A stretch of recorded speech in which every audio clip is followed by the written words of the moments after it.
నమస్తే, నా పేరు తేజస్విని. బీసీఎన్ న్యూస్ కి స్వాగతం. ముందుగా ముఖ్యాంశాలు. కూటమి ప్రభుత్వం ఏర్పడిన 18 నెలల్లోనే సూపర్ 6 హామీలను సూపర్ హిట్ చేశాం. మంత్రి డోరా బాల వీరాంజనేయ స్వామి స్పష్టీకరణ.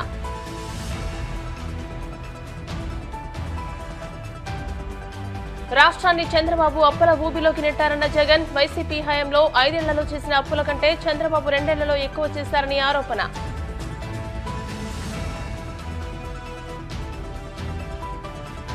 రాజమండ్రి కల్తీ పాల ఘటనను యాక్సిడెంటల్ గా చిత్రీకరించే ప్రయత్నం జరుగుతోంది. మాజీ ఎంపీ మార్గాని భరత్ మండిపాటు.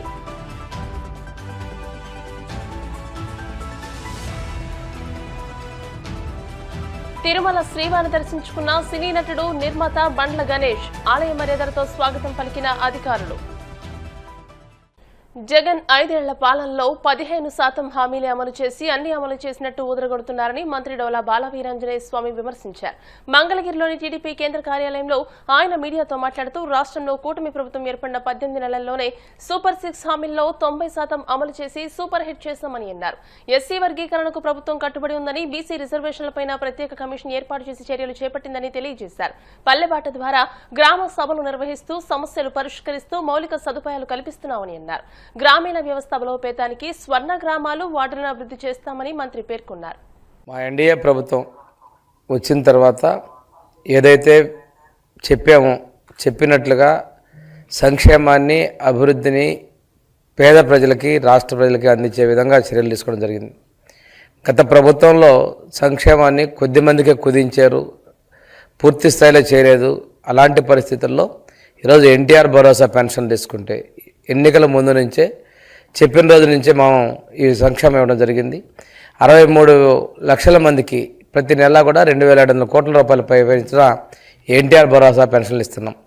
దీపం 2 పథకం కింద కూడాను మనం అందరికీ కూడా అర్హత ఉన్న ప్రతి ఒక్క వ్యక్తికి కూడా 3 సిలిండర్ అనేది ఇవ్వడం జరిగింది. అన్నదాత సుఖీభవ రాష్ట్ర చరిత్రలో ఎన్నడూ ఏ రాష్ట్రం చేయని విధంగా సంవత్సరానికి 20,000, ఇప్పటికే 14,000 అకౌంట్లో జమ చేయడం జరిగింది. సంవత్సరానికి 20,000 అనేది రాష్ట్రంలో మనం మాత్రమే ఇస్తున్నాం, మిగతా దేశంలో ఎవరు ఇవ్వనట్టుగా ఇస్తున్నాం. తల్లికి వందనం కూడా ఎంతమంది పిల్లలుంటే అంతమందికి ఈ రోజున వారి అకౌంట్లో 15,000 రూపాయలు లెక్కన మనం చేస్తూ ఉన్నాం. దేశంలో కూడా ఇలాంటి సంక్షేమం ఇస్తున్న ప్రభుత్వం ఏదైనా ఉందంటే ఆంధ్రప్రదేశ్లో ఉన్నటువంటి నారా చంద్రబాబు నాయుడు గారి సారథ్యంలోని ఎన్డీఏ ప్రభుత్వం ఇస్తూ ఉంది. ఒకసారి చూసుకుంటే దీనివల్ల డ్రాప్ అవుట్స్ జరిగాయి. అదేవిధంగా ముఖ్యమంత్రి గారు ఈ మధ్యనే పాపులేషన్ మేనేజ్మెంట్ గురించి ప్రకటన ఇచ్చారు. పాపులేషన్ మేనేజ్మెంట్లో కూడా కీలకంగా ఈ అన్నదాత సుఖీభావ కూడా ఉండబోతుందనే దానికి చక్కటి నిదర్శనం కూడా తెలియజేసుకుంటూ ఈరోజు ప్రభుత్వం ఇచ్చేటువంటి ప్రతి ఒక్క సంక్షేమాన్ని కూడా ప్రతి ఒక్క లబ్ధిదారుడికి కులము, మతము, పార్టీ ఎలాంటివి చూడకుండా అందించాలనేది మా ముఖ్యమంత్రి గారి ఆలోచన. అందులో భాగంగానే P4 విధానం తీసుకొచ్చారు. పబ్లిక్ ప్రైవేట్ పీపుల్స్ పార్ట్నర్షిప్ తీసుకున్నారు. దీని ద్వారా బంగారు కుటుంబాలని మార్గదర్శకులతో కలిపి ఆ కుటుంబాలలో ఆర్థికంగా వారిని సాధించేందుకోసం ముఖ్యమంత్రి గారు కృషి చేస్తూ ఉన్నారు. ప్రతి కుటుంబానికి ఒక ఎంటర్‌ప్రెన్యూర్ ఉండాలి అనే విధంగా మనం ముందుకు పోతా ఉన్నాం.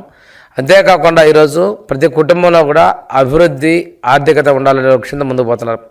ఈరోజు తీసుకుంటే భారతదేశంలో కానీ ఇంతకుముందు మన రాష్ట్రంలో చేసినటువంటి ప్రభుత్వాలు కానీ ఎవరు ఇవ్వని విధంగా ముఖ్యమంత్రి సహాయ నిధి నుంచి చాలామంది పేదలకు వాళ్ళ ఆరోగ్య ఖర్చుల కోసం ఆ కుటుంబాలు చిన్నాభిన్నం కాకూడదు, ఇది వ్యాధి వచ్చింది హాస్పిటల్ పాలయ్యారు ప్రాణాలు దక్కించుకున్నారు కానీ ఆ కుటుంబాలు ఇబ్బంది పడకూడదనే ఉద్దేశంతో దాదాపుగా 100,000 కోట్ల రూపాయలు ఈ ఆర్థిక సీఎం సహాయం నుంచి ఇవ్వడం జరుగుతూ ఉంది. ముఖ్యమంత్రి గారు దీని నుంచే సంజీవని పథకంలోకి మనం తీసుకొస్తున్నారు. ఈరోజు కుప్పం, అదేవిధంగా చిత్తూరు జిల్లాలో అమలు చేశారు. త్వరలోనే రాష్ట్ర వ్యాప్తంగా ఈ కార్యక్రమం అమలు చేయబోతా ఉన్నారు. ప్రతి కుటుంబానికి కూడా 25 లక్షల రూపాయలు ఇన్సూరెన్స్, హెల్త్ ఇన్సూరెన్స్ కూడా ప్రభుత్వం అందజేయడం ఉద్దేశం కూడా పేదలు ఆరోగ్యంగా, ఆనందంగా, సంతోషదాయంగా ఉండాలనేది ముఖ్యమంత్రి గారి ఆలోచన. ఈరోజు గత ప్రభుత్వం ఒక దిశా నిర్దేశం లేకుండా సచివాలయ వ్యవస్థ అని చెప్పేసి ఆ ఉద్యోగస్తులకి ఎలాంటి కూడా ప్రయోజనాలు, భరోసాలు లేకుండా చేస్తే మేము వారికి స్కేల్తో పాటు వారికి ప్రమోషన్ ఛానల్స్ కూడా ఏర్పాటు చేస్తున్నాం. దీని వ్యవస్థ కూడా ఎవరికైతే సేవలు అందలేదో వారందరికీ కూడా సేవలు అందించాలి, మెరుగైన నాణ్యమైనటువంటి సేవలు అందించాలనే ఉద్దేశంతో స్వర్ణ గ్రామ కార్యాలయాలుగా వాటిని మార్పు చేయడం జరిగింది. స్వర్ణగ్రామం, స్వర్ణ వార్డులుగా మార్చాం. దీనిలో కూడా నైపుణ్యం ద్వారా వాళ్ళ యొక్క స్కిల్స్ని ఇంప్రూవ్ చేస్తున్నాం. కౌశలం ద్వారా వారికి ఉద్యోగాలు కూడా కల్పించడం జరిగింది. మన రాష్ట్రంలోనే కౌశలం ద్వారా ఎక్కువ మందికి ఉద్యోగ అవకాశాలు కల్పించడం జరిగింది. ఈ వ్యవస్థ ద్వారా స్వర్ణాంధ్ర సాధనకి ఒక ప్రాథమికంగా కేంద్రాలుగా వీటిని ముందుగా మేము తీసుకెళ్తున్నాం. విజన్ 47 సాధించేంత వరకు కూడా ఈ స్వర్ణాంధ్ర, స్వర్ణ వార్డు, స్వర్ణ గ్రామ కార్యాలని మేము రూపిస్తున్నామని కూడా తెలియజేస్తూ వీటి మీద పర్యవేక్షణ కోసం 3 టైర్ సిస్టమ్ కూడా తీసుకొని రావడం జరిగింది.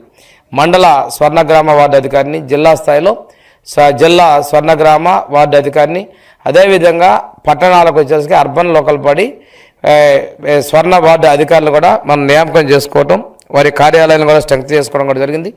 వారితో పాటుగా ఆ స్టేషనరీకి, ఇంటర్నెట్ కూడా సిబ్బంది మీద భారం పడకుండా నెలకు 1000 రూపాయలు ఒక్కొక్క స్వర్ణగ్రామం, స్వర్ణ వార్డు కూడా మేము కేటాయించడం జరిగింది. ఇంతేకాకుండా మనం వచ్చిన తర్వాత విద్యా వ్యవస్థలో సమూలమైన మార్పులకి ఈరోజు మా ముఖ్యమంత్రి, మా యువ నాయకులు, అదేవిధంగా మానవ వనరుల శాఖ మంత్రి లోకేష్ గారు చాలా చర్యలు తీసుకోవడం జరిగింది. పుస్తకాలు కానీ సరళీకృతం చేసి గుణాత్మక విద్యని అందించే విధంగా చర్యలు తీసుకోవడం జరిగింది. మెగా పేరెంట్ టీచర్స్ మీటింగ్ పెట్టుకోవడం కావచ్చు, అదేవిధంగా లీప్ మోడల్ ఎడ్యుకేషన్ తీసుకొని రావడం కావచ్చు.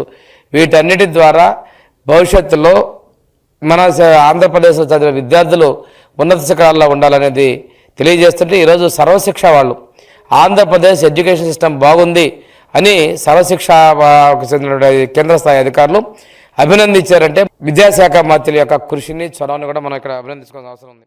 ముఖ్యమంత్రి చంద్రబాబు నేతృత్వంలోని కూటమి ప్రభుత్వం ఆర్థిక వ్యవస్థను కుప్పకూల్చిందని వైసీపీ అధినేత జగన్ మండిపడ్డారు. తాడేపల్లిలోని పార్టీ కేంద్ర కార్యాలయంలో నిర్వహించిన మీడియా సమావేశంలో ఆయన మాట్లాడుతూ బడ్జెట్ గణాంకాల నుంచి అవినీతి వరకు పలు అంశాలపై గణాంకాలతో సహా విమర్శలు గుప్పించారు. పరిపాలనాధ్యక్షుడిగా బిల్డప్ ఇస్తున్న చంద్రబాబు వాస్తవానికి రాష్ట్రాన్ని అప్పుల ఊబిలోకి నెట్టారని దుయ్యబట్టారు. కూటమి ప్రభుత్వం ప్రవేశపెట్టిన బడ్జెట్లో అన్ని మోసపూరిత అంకెలే ఉన్నాయని ఆరోపించారు. కాగ్ నివేదికను ఉదహరిస్తూ ప్రభుత్వం చూపిస్తున్న లెక్కలకు వాస్తవాలకు పొంతం లేదని విమర్శించారు. చంద్రబాబు నాయుడు గారిని ఆ 16 రోజుల అసెంబ్లీ సమావేశాలు జరిగిన తర్వాత రాష్ట్ర ప్రజలకు ఏదైనా దానివల్ల మంచి జరిగిందా అన్నది ఒక్కసారి ఆలోచన చేస్తే 16 రోజుల అసెంబ్లీ సమావేశాలు సైతం చంద్రబాబు నాయుడు గారి బడ్జెట్ మీద తాను పెట్టిన మోసాలు, కల్పిత లెక్కలు, అబద్ధాలు ఇవి మాత్రమే ప్రజలకు కనిపించాయి తప్ప ప్రజలకు జరిగిన మేలైతే ఒక పెద్ద సున్నా. ఇన్ఫ్యాక్ట్ ప్రజలను ఎలా తప్పుదోవ పట్టిస్తా ఉన్నాడు అన్న విషయంపై నేను గత నెల 19వ తారీఖున ప్రెస్ మీట్ పెట్టి చాలా సవివరంగా కూడా చెప్పాను. తనను బడ్జెట్లో మొదటి బడ్జెట్లో తాను పెట్టినప్పుడే అయ్యా చంద్రబాబు గారు వీటికి సంబంధించి సమాధానాలు ఉన్నాయా అని చెప్పి అడగడం జరిగింది. ఇప్పుడు చివరికి కాగ్ రిపోర్టు కూడా చంద్రబాబు నాయుడు గారిని ఆ రోజు నేను ఏదైతే వివరాలు అయితే చెప్పానో వాటినే కాగ్ రిపోర్టు కూడా రూఢీ చేస్తూ చంద్రబాబు గారి కూటమి చేస్తా ఉన్న ఆర్థిక విధ్వంసాన్ని కళ్ళగట్టినట్టుగా కూడా కాగ్ నివేదిక కూడా చూపింది. ఇన్ఫాక్ట్ చంద్రబాబు గారి ఆర్థిక విధ్వంసం ఎలా ఉంటుంది అన్నదానికి కొన్ని ఎగ్జాంపుల్స్ మీ అందరి దృష్టికి కూడా తీసుకొస్తా ఉన్నా. మా ప్రభుత్వం చివరి ఏడాది అంటే 2023-24ను ఆయన తొలి ఏడాది ఏదైతే ఆడిటెడ్ కాగ్ రిపోర్ట్స్ ఏదైతే పబ్లిష్ చేసిందో మా చివరి ఏడాది 2023-24, ఆయన తొలి ఏడాది 2024-25 సంవత్సరాన్ని ఒక్కసారి పోలిస్తే చాలా స్పష్టంగా కూడా కొన్ని విషయాలు కనిపిస్తాయి. 2023-24లో ప్రభుత్వం నుంచి చేసిన మొత్తం ఖర్చు 2023-24 మా చివరి సంవత్సరంలో ప్రభుత్వం నుంచి చేసిన మొత్తం ఖర్చు ఎంత అని చూస్తే 2,36,486 కోట్లు స్లైడ్లో మీకు కనిపిస్తుంది.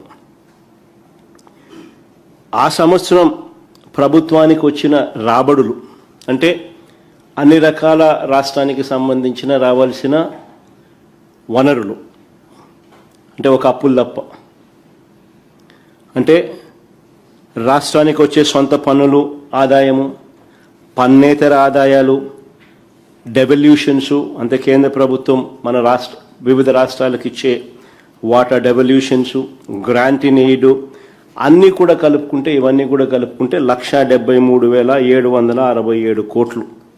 మా ప్రభుత్వం చివరి ఏడాదిలో రెవెన్యూ లోటు 38,682 కోట్లు, ద్రవ్య లోటు అంటే ఫిజికల్ డెఫిసిట్ అంటే అప్పులు 2023-24లో మా ప్రభుత్వం చేసిన అప్పులు ఫిజికల్ డెఫిసిట్ 62,719 కోట్లు కూడా మీ కంటికి కనిపిస్తుంది.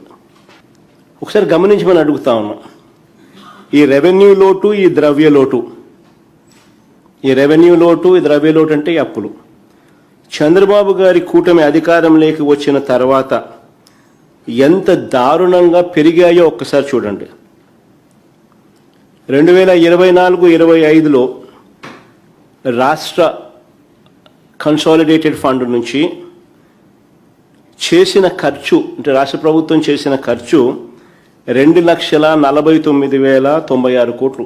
చంద్రబాబు నాయుడు గారి ప్రభుత్వంలో మొదటి ఏడాది చేసిన ఖర్చు. కానీ ఆ సంవత్సరంలో రాష్ట్రానికి వచ్చిన రాబడులు, అంటే అన్ని రకాల రాబడులు, టోటల్ రిసీట్స్, ఇంతకుముందు నేను చెప్పినా కదా, ఆ టోటల్ రిసీట్స్ ఒకసారి చూస్తే, అంటే పన్ను స్టేట్స్ ఓన్ రెవెన్యూస్, పన్నేతర revenues, devolutions, grants in aid, ఇటువంటి అన్ని టోటల్ రిసీట్స్ అన్ని కూడా కలిపితే కేవలం 1,68,024 కోట్లు. అదే అదే మీరు గమనిస్తే ఆ టేబుల్లో మా హయాంలో 2023-24లో 1,73,767 కోట్లు కనిపిస్తే ఇక్కడ మాత్రం 1,68,024 కోట్లు మాత్రమే కనిపిస్తుంది. ఇంకా గమనిస్తే 2024-25 అంటే చంద్రబాబు నాయుడు గారు మొదటి ఏడాది చూస్తే రెవెన్యూ లోటు ఏకంగా 60,285 కోట్లు వర్సెస్ మా ప్రభుత్వ హయాంలో మా చివరి ఏడాది కూడా రెవెన్యూ లోటు 38,682 కోట్లు మాత్రమే. రాజమహేంద్రవరం కల్తీపాల ఘటనపై కూటమి ప్రభుత్వం హైడ్రామా ఆడుతోందని వైసీపీ అధికార ప్రతినిధి మాజీ ఎంపీ మార్గాని భరత్ మండిపడ్డారు. రోజుకో బాధితుడి వెంటిలేటర్ను తొలగించి మృతదేహాలను కుటుంబాలకు అప్పగిస్తూ ఈ ఘటనను యాక్సిడెంటల్ గా చిత్రీకరించే ప్రయత్నం జరుగుతుందని ఆయన అనుమానం వ్యక్తం చేశారు. ఘటనపై పూర్తి నిజాలు వెలుగులోకి రావాలంటే స్వతంత్ర సంస్థతో దర్యాప్తు జరగాల్సిన అవసరం ఉందని, బాధిత కుటుంబాలకు ప్రభుత్వం న్యాయం చేయాలని డిమాండ్ చేశారు. రాజమహేంద్రవరం ఆసుపత్రిలో చికిత్స పొందుతున్న బాధితులను పరామర్శించిన అనంతరం మీడియాతో మాట్లాడిన ఆయన కల్తీపాల ఘటన ప్రభుత్వ వైఫల్యమేనని ధ్వజమెత్తారు. రాష్ట్ర ముఖ్యమంత్రి చంద్రబాబు నాయుడు గారు గాని, ఉప ముఖ్యమంత్రి పవన్ కళ్యాణ్ గారు గాని, వైద్యశాఖ మంత్రి ఆయన సత్య గారు గాని, వీళ్ళు ముగ్గురికి రాజమహేంద్రవరంలో వచ్చి ఘటన ఏం జరిగింది, కల్తీపాల్ ఘటన తెలుసుకోవాల్సిన ఇంగిత జ్ఞానం లేదా అని అడుగుతా ఉన్నా. ఇవాళ ఈ కూటమి ప్రభుత్వము ఈ కల్తీపాలు ఘటన కేవలము ఒక యాక్సిడెంట్ గా చిత్రీకరించే కార్యక్రమం చేస్తా ఉన్నారు. యాక్సిడెంట్ గా చిత్రీకరించే కార్యక్రమం చేసి ఇవాళ నేషనల్ ఫోరెన్సిక్ సైన్స్ ల్యాబొరేటరీస్ కి బ్లడ్ శాంపిల్స్ ఎందుకు పంపించలేదని ఇవాళ సూటిగా ప్రశ్నిస్తా ఉన్నాం. మీరేదో ప్రైవేట్ ల్యాబొరేటరీస్ కి లేకపోతే మీ స్టేట్ గవర్నమెంట్ ఆధీనంలో ఉన్న ల్యాబొరేటరీస్ కి పంపిస్తే నిజం అనేది బయటకు రాదు. ఇవాళ సంఘటనని సిబిఐకి అప్పచెప్పాల్సిన అవసరం ఉంది. ఏదైతే తిరుపతి లడ్డూలో ఏ రకంగా అయితే సిబిఐకి అప్పచెప్పిన తర్వాత వాస్తవాలు ఏ రకంగా అయితే బయటకు వచ్చినాయో, ఖచ్చితంగా కల్తీపాలు ఘటనలో కూడా సిబిఐకి అప్పచెప్పితే వాస్తవాలు బయటకు వస్తాయి. వీళ్ళు ఏదైతే ఆ రోజున పోలీసులు ఒక హైడ్రామా క్రియేట్ చేసి కూలెంట్ లీక్ అయింది, ఆ కూలెంట్ లీక్ అయిన దాంట్లోంచి ఆ ఇథిలీన్ గ్లైకాల్ వచ్చి పాలల్లో కలిసింది, ప్రమాదవశాత్తు తాగారని చెప్తా ఉన్నారు. నేను ఇవాళ సూటిగా ప్రశ్నిస్తా ఉన్నా, కేవలము ఆ పాలతను 150-160 లీటర్లు ఆయన సప్లై చేస్తా ఉంటే కేవలము ఒక 15-16 కుటుంబాలకి ఎందుకు ఎఫెక్ట్ జరిగింది? ఇథిలీన్ గ్లైకాల్ కనుక కలిస్తే మొత్తం పాలల్లో మొత్తం ఆ ట్యాంకర్ అంతా కలవాలి కదా. కేవలము ఒక 15-16 కుటుంబాలకి వేసిన పాలల్లోనే ఎందుకు తేడా వచ్చింది? ఎందుచేతనంటే అక్కడ పేషెంట్స్ కి ఇచ్చే ట్రీట్మెంట్ చూస్తే అందరికీ కూడా కిడ్నీస్ ఫెయిల్యూర్ అయినాయి. అంటే ఎవరైనా పురుగుల మందు తాగి ఆత్మహత్య చేసుకుంటారు చూసారా, వాళ్ళకి ఏ రకంగా అయితే ఎఫెక్ట్ జరుగుతుందో ఇక్కడ ఉన్న పేషెంట్స్ కూడా అదే జరిగింది. ఇప్పుడు కాసేపు ప్రకటనలు.